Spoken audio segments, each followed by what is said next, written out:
Assalamualaikum, apa kabar? Kembali berjumpa dengan saya, Heru Subono Arif dari Forum News Network ini akhir pekan. Mudah-mudahan dalam situasi pandemi saat ini Anda masih bisa menikmati akhir pekan bersama keluarga. Walaupun saya yakin sekarang memang waktu dengan keluarga itu sangat banyak. Itu salah satu keuntungan dari pandemi. Kita harus melihatnya dari sisi yang positif saja. Menko Polhukam Mahfud MD mengaku banyak mendapat kiriman obat yang diklaim bisa menyembuhkan COVID-19. Salah satu obat itu sudah dilaporkan dan dipresentasikan kepada Presiden Jokowi. Berita ini jelas merupakan kabar baik. Pertama, temuan obat COVID itu kalau benar, tentu ini merupakan terobosan yang luar biasa di tengah memburuknya angka penularan COVID, juga kematian akibat COVID di Indonesia. Indonesia ini sekarang ini oleh dunia sudah dinobatkan sebagai epicenter COVID di dunia, menggeser India. Angka kematian di Indonesia dalam sepekan terakhir ini tertinggi di dunia. Pada tanggal 30 Juli, angka kematian masih bertengger di atas 1.000 orang, yakni 1.759 orang. Sebelumnya angka kematian COVID malah tembus di atas 2.000 orang. Tanggal 27 Juli 2021, angka kematian tercatat 2.069 orang. Ini perlu dicatat ya, bahwa dan juga digarisbawahi, itu hanya angka resmi yang tercatat oleh pemerintah. Angka kematian sesungguhnya dipastikan jauh lebih tinggi karena ada yang tidak tercatat, sengaja tidak dicatat, atau karena terjadinya kekacauan data. Di Jawa Barat misalnya, angka yang tercatat di provinsi itu jumlahnya lebih kecil dari angka yang dilaporkan oleh kota dan kabupaten. Saking kesalnya itu ketika ditanya wartawan, Wali Kota Bekasi mengaku bahwa dia tidak habis pikir dan dia cuma bisa berucap bahwa lebih percaya pada saya atau pada provinsi. Soal kekacauan data ini sudah bukan menjadi rahasia. Indonesia ini memang jagonya. Para pengamat di dalam negeri maupun di luar negeri, bahkan lembaga-lembaga dunia juga sudah mengetahui soal ini. Jadi kalau Anda sekarang melihat angka-angka penurunan COVID itu jangan terlalu euforia dulu dan kemudian Anda merasa bahwa COVID akan segera berlalu. Karena fakta-faktanya tidak seperti itu. Angka penularan COVID itu menurun karena angka testingnya, angka tes PCR-nya juga turun. Ya, jadi tentu saja turun. Tetapi yang Anda harus perhatikan sekarang ini adalah case fatality rate atau akibat kematian. Karena selama ini yang jadi patokan sebenarnya case fatality rate, bukan soal angka penularan. Selama ini kan kita yakini bahwa COVID ini meskipun penyebarannya sangat luas, tapi angka kematiannya rendah. Nah, sekarang Indonesia menunjukkan angka kematian sangat tinggi, karena itu Indonesia kemudian disebut sebagai negara paling berbahaya di dunia. Beberapa hari terakhir ini kita membaca banyak sekali warga dunia yang tinggal di Indonesia melakukan eksodus kembali ke negaranya masing-masing. Mulai dari Jepang, Cina, nah Anda nggak salah, Cina juga eksodus kembali ke negaranya, diikuti oleh Singapura dan Amerika. Ini yang paling banyak. Sementara negara-negara lain termasuk Arab Saudi juga sudah mengevakuasi warganya. Indonesia memang sudah menjadi negara paling berbahaya di dunia.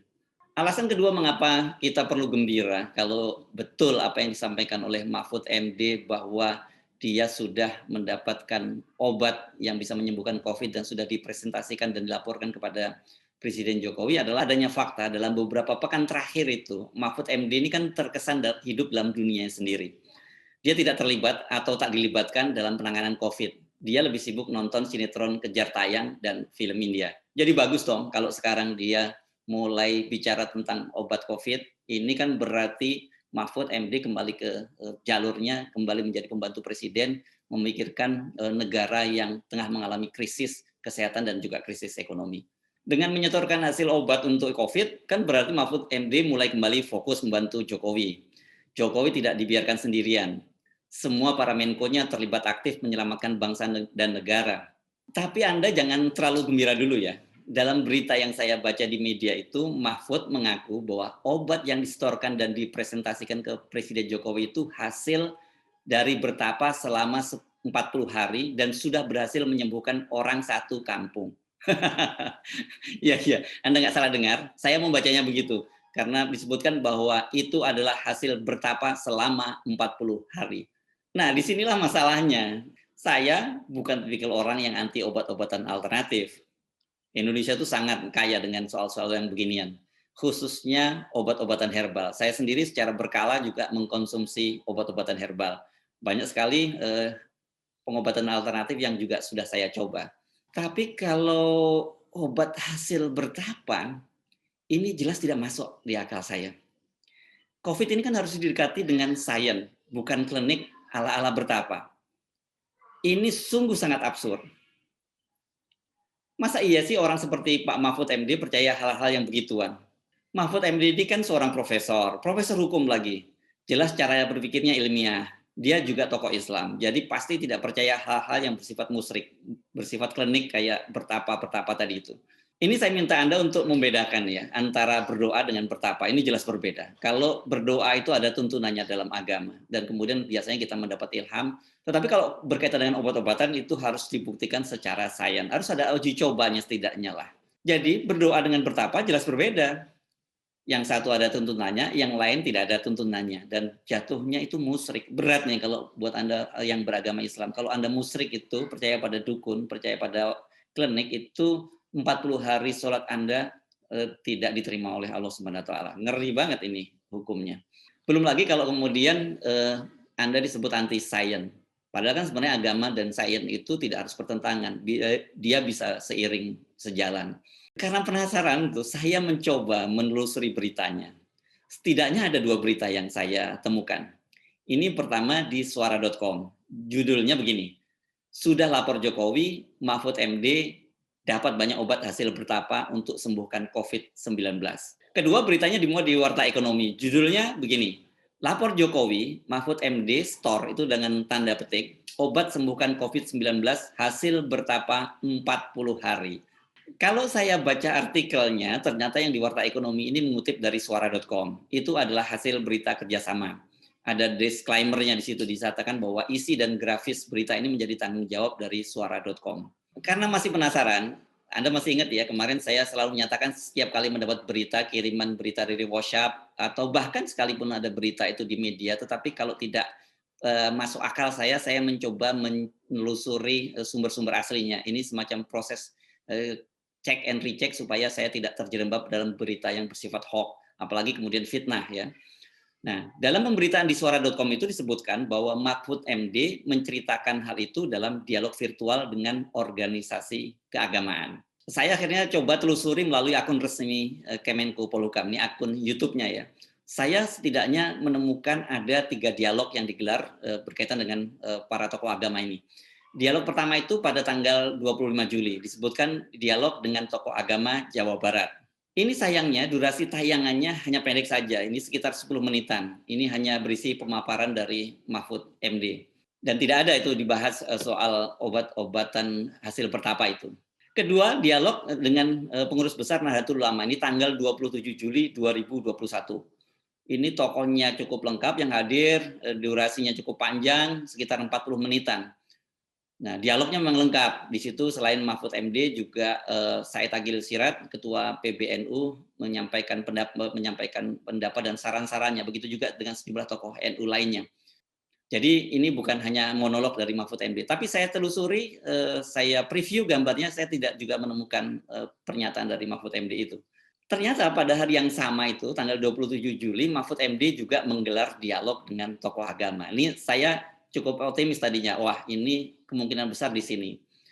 Di YouTube Menko Polhukam itu disebutkan bahwa terkait pandemi COVID, Menko Polhukam minta masukan dari Muhammadiyah, PBNU, dan Konferensi Wali Gereja Indonesia atau KWI. Itu judul dari YouTube-nya. Namun saya kecewa lagi nih karena durasinya itu sangat pendek itu, hanya 4 menit 44 detik. Ada pemaparan dari Mahfud MD, kemudian ada tanggapan dari Ketua PP Muhammadiyah, Profesor Haidar Nasir, dan kemudian sambutan dari pimpinan Konferensi Wali Gereja Indonesia. Tidak ada menyinggung soal obat COVID hasil bertapa.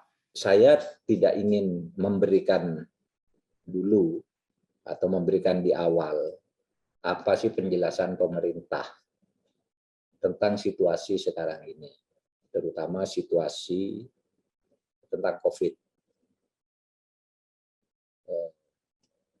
Saya ingin mendengar dulu bagaimana bapak-bapak dari Muhammadiyah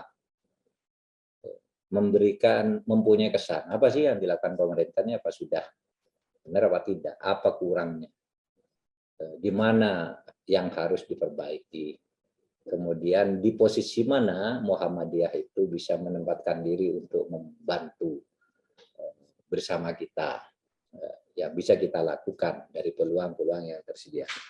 Itu dulu yang ingin saya dengarkan, baru kalau asumsinya Bapak dan Ibu kalau ada yang dari Muhammadiyah ini, asumsi kita ini sudah cukup paham apa yang dilakukan oleh pemerintah, sudah cukup tahu, mungkin paham tidak sepenuhnya, tapi sudah cukup tahu, oh ini yang dilakukan karena pemberitaan dari media massa yang sifatnya ofisial juga, dijelaskan oleh presiden, dijelaskan oleh menteri dan pejabat-pejabat yang terlibat di dalam penanganan.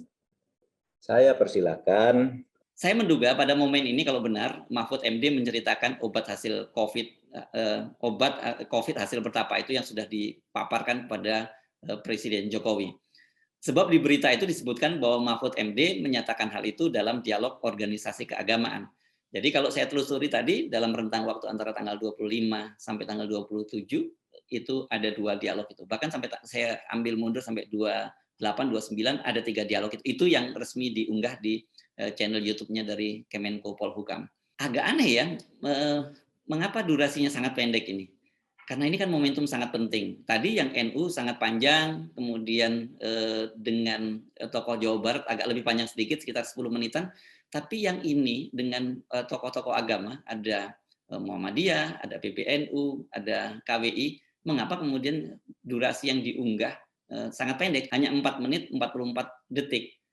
Apakah ini memang sengaja dipotong karena mereka khawatir menimbulkan kehebohan, atau karena apa? Di media resmi milik pemerintah lainnya, yakni di situs rri.co, saya temukan juga berita yang terkait, yakni masalah keseriusan pemerintah dalam menangani COVID. Dan ini kalau lihat beritanya juga diambil dari dialog keagamaan dengan para tokoh-tokoh agama tadi. Judulnya begini, obat langka, Mahfud MD, pemerintah tak diam. Pada isi berita disebutkan, Mahfud MD menjelaskan tentang langkah-langkah pemerintah menyediakan obat-obatan, termasuk berkaitan dengan isu soal obat ivermectin, obat cacing yang diyakini bisa menyembuhkan COVID ini. Sejauh ini belum ada bantahan resmi dari Mahfud MD maupun kantor Kemenko Polhukam bahwa berita yang dilansir oleh suara.com dan Warta Ekonomi itu tidak benar. Tidak ada juga ralat dari redaksi. Ini biasanya kalau media-media yang cukup kredibel, kalau ada berita yang salah atau ada komplain dari narasumber, judulnya diubah atau judulnya tetap, kemudian di bawahnya diberi disclaimer bahwa berita tersebut sudah diperbaiki dan beritanya tidak benar, kepada narasumber yang bersangkutan kami mohon maaf. Itu biasanya kalau media-media yang kredibel. Kecuali kalau media yang abal, itu biasanya judulnya bombastis, tapi tidak sesuai antara judul dengan isinya. Apa sih yang diucapkan oleh Pak Mahfud MD itu? Saya kutip saja ya, secara kata demi kata seperti yang ditulis oleh suara.com. Jadi saya juga memberikan disclaimer bahwa berita ini saya kutip dari suara.com. Ini ada obat, ini hasil bertapa 40 hari. Saya menghadap Presiden untuk presentasi. Ini sudah dicoba orang sekampung, sembuh semua. Padahal pada waktu itu belum ada COVID-19. Ujar Mahfud MD dalam dialog dengan organisasi keagamaan secara virtual Kamis 29 Juli 2021. Nah, kalau benar itu diucapkan oleh Mahfud MD, setidaknya ada 2 hal yang aneh. Pertama, dia mengatakan hasil obat bertapa selama 40 hari. Kedua, sudah dicoba oleh orang sekampung, sudah sembuh walaupun saat itu belum ada COVID-19. Kok aneh ya, hasil bertapanya saja sudah aneh, dan kemudian disebutkan orang sembuh sebelum ada COVID-19. Orang sekampung sembuh sebelum ada COVID-19.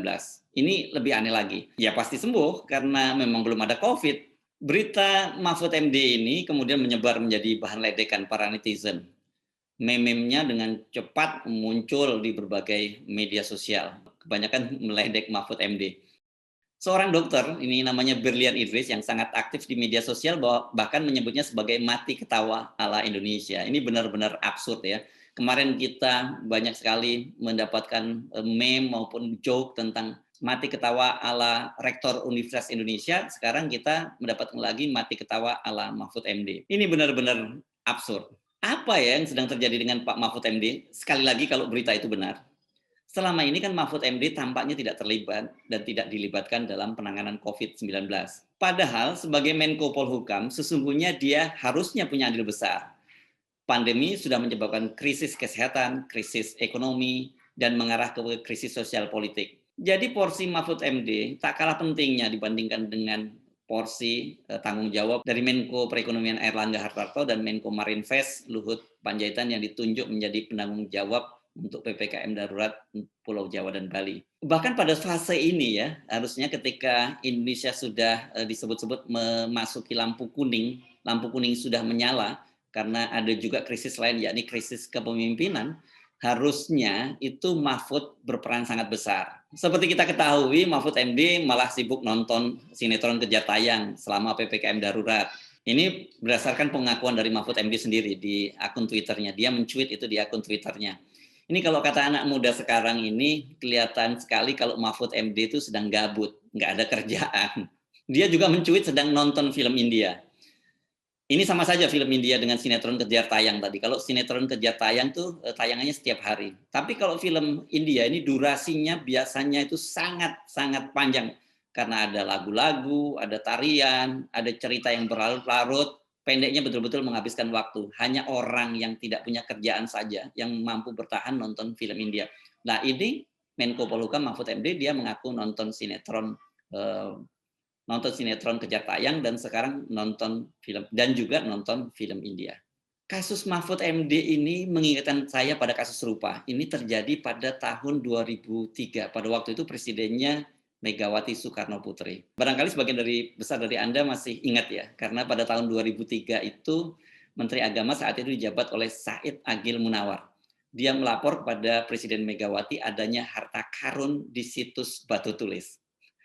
Nah, nah, jangan lupa Said Agil Munawar ini juga seorang profesor. Dia profesor dari Universitas Islam Jakarta. Dia juga aktif di pengurus besar Nahdlatul Ulama. Said Agil pada waktu itu mengaku dia mendapat informasi atau bisikan dari seorang paranormal adanya harta karun di situs peninggalan Raja Pajajaran Prabu Siliwangi itu. Dengan ditemani oleh paranormal, Said Agil membongkar situs budaya itu dan membuat warga Bogor dan orang Sunda itu marah karena dianggap merusak situs budaya. Tapi pada saat itu Said Agil Munawar jalan terus, apalagi dia sudah mendapat restu dari Presiden Megawati dan ditunjuk sebagai ketua penggaliannya. Hasilnya bagaimana? Tidak ditemukan harta karun apapun kecuali kerusakan lingkungan situs budaya karena diobrak-abrik oleh para penggali. Batalah niat mulia, ini saya beri tanda petik dari Said Agil Munawar untuk membantu negara yang tengah mengalami krisis. Saat itu saya masih ingat dengan wajah berbinar, Said Agil Munawar mengklaim bahwa hasil penggalian harta karun itu bisa untuk membayar utang negara. Sayangnya kata dia, banyak yang tak ikhlas membantu negara yang tengah kesulitan, sehingga niatnya membongkar situs itu sempat dihalang-halangi. Saat ini ketika kita tengah diambang krisis multidimensi, krisis kesehatan, krisis ekonomi, krisis moneter, krisis fiskal, dan juga krisis kepemimpinan, Mahfud MD datang dengan obat hasil bertapa selama 40 hari. Tidak disebutkan siapa paranormalnya dan di mana bertapanya. Hasilnya, saya yakin hampir dapat dipastikan akan sama dengan pengalian harta karun di situs Batu Tulis. Sejarah selalu berulang. Tetapi mengapa yang berulang di Indonesia ini selalu sisi buruk dan konyol dari kekuasaan? Absurd. Hanya kata itu yang dapat mewakili semua kekacauan dan kekonyolan ini. Saya Arsun Arif, sampai jumpa, tetap semangat, tetap jaga akal sehat, jangan terlalu percaya klinik-klinik, percaya pada sains, karena COVID itu nyata. Assalamualaikum warahmatullahi wabarakatuh.